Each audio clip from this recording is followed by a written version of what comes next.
Assalamualaikum warahmatullahi wabarakatuh. Kembali lagi bersama saya Faris Al-Hakim pada mata kuliah Ekonomi Regional dengan dosen pengampu Bapak Ahmad Fadlan, SEMSI. Nah, pada kesempatan kali ini di pertemuan yang ke-11 saya akan em, menjelaskan terkait dengan materi yang telah diupload oleh Bapak Ahmad Fadlan di e-learning dengan kaitan yaitu efek substitusi dan juga pendapatan. Nah, pada pada pertemuan ke-11 ini dengan materi efek substitusi dan pendapatan ini kita akan membahas terkait dengan bagaimana efek-efek yang terjadi mengenai pendapatan dan lain sebagainya. Itu semua akan dibahas secara lebih mendalam, dan pada pertemuan ke-11 ini merupakan bagian yang pertama dari penjelasan efek substitusi dan pendapatan. Nah, langsung saja di pertemuan kali ini dengan materi efek substitusi dan pendapatan, kita pelajari dulu bagaimana artinya sendiri dari efek substitusi dan pendapatan itu apa sih, dan bagaimana sih cara kerjanya, dan juga bagaimana maksudnya gitu kan. Nah, efek substitusi dan pendapatan ini adalah ditinjau dari arti dari perkataannya, yaitu efek itu merupakan sebuah akibat dari satu hal perbuatan dan lain sebagainya yang menimbulkan rasa-rasa tertentu gitu. Misalnya rasa, kalau dalam ekonomi, rasa yang positif terkait dengan eh, surplus atau lain sebagainya, itu merupakan sebuah efek gitu. Kemudian substitusi itu adalah peralihan dalam artian merupakan peralihan dalam pembahasan ini, konteksnya itu peralihan dari satu kebiasaan yang ada dalam kita jalani itu beralih dikarenakan efek sesuatu hal tadi gitu. Substitusi itu peralihan, kemudian pendapatan itu adalah pemasukan dari diri kita sendiri gitu lah, pemasukan dari gaji dan lain sebagainya. Jadi efek substitusi dan pendapatan itu adalah akibat peralihan dari pemasukan yang ada dalam diri kita gitu. Jadi intinya seperti itu. Nah, di dalam efek substitusi dan pendapatan ini itu dipelajari setidaknya ada 4 poin. Nah, di pertemuan yang ke-11 ini akan kita bahas 2 poin saja mengenai bagaimana jalannya efek substitusi dan pendapatan. Nanti 2 poin selanjutnya akan ada di pertemuan ke-12. Nah, di pertemuan yang pertama ini, di pertemuan 11 ini, bagian pertama akan dibahas 2 poin. Yang pertama itu eh, poin yang pertama itu delta P sama dengan delta QD. Nah, seperti yang kita ketahui dan kita pelajari bersama di pertemuan sebelumnya, delta itu dibahaskan sebagai sebuah perubahan, sebuah change, sebuah hal yang dapat berubah gitu.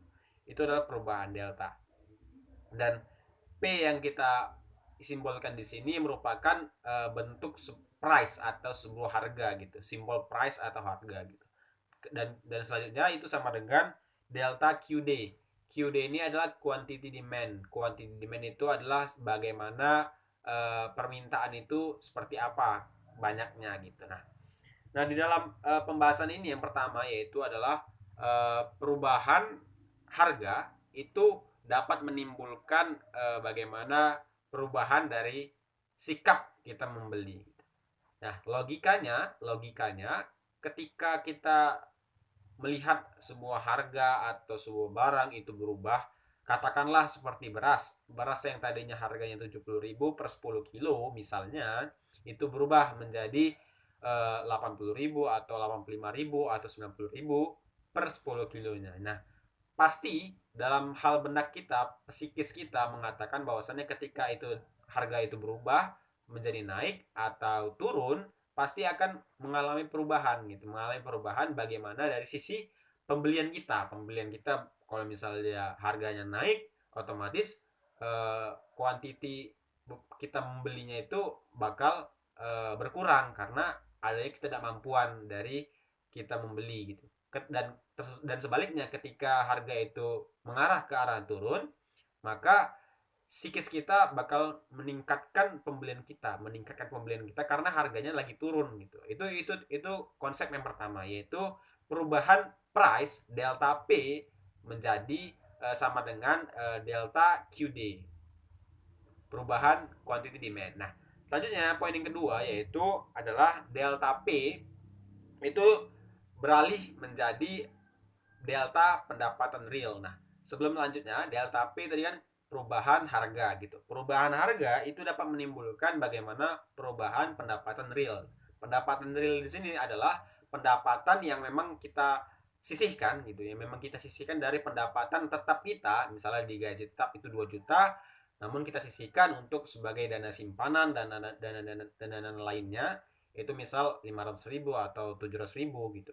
Nah, ketika ada harga yang berubah gitu, otomatis dana simpanan kita pasti akan berubah juga karena adanya peningkatan ataupun penurunan dari harga price itu sendiri gitu. Nah, dan dari pendapatan real ini, perubahan dari pendapatan real ini juga bakal merubah juga bagaimana quantity demand. Quantity demand itu bagaimana banyaknya kita membeli barang-barang pokok dan lain sebagainya. Nah, dari quantity demand itu juga bakal merubah juga bagaimana pendapatan nominal tetap kita. Dari yang tadi 2 juta bakal terkuras karena tadi kan terkuras juga di pendapatan real gitu. Jadi pendapatan non tetap kita juga bakal berubah.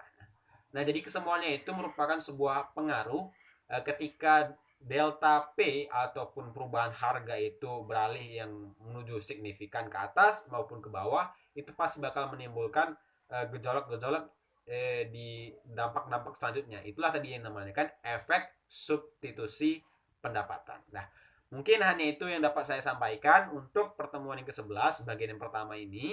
Lebih dan kurang saya mohon maaf, kepada Allah saya mohon ampun. Wassalamualaikum warahmatullahi wabarakatuh.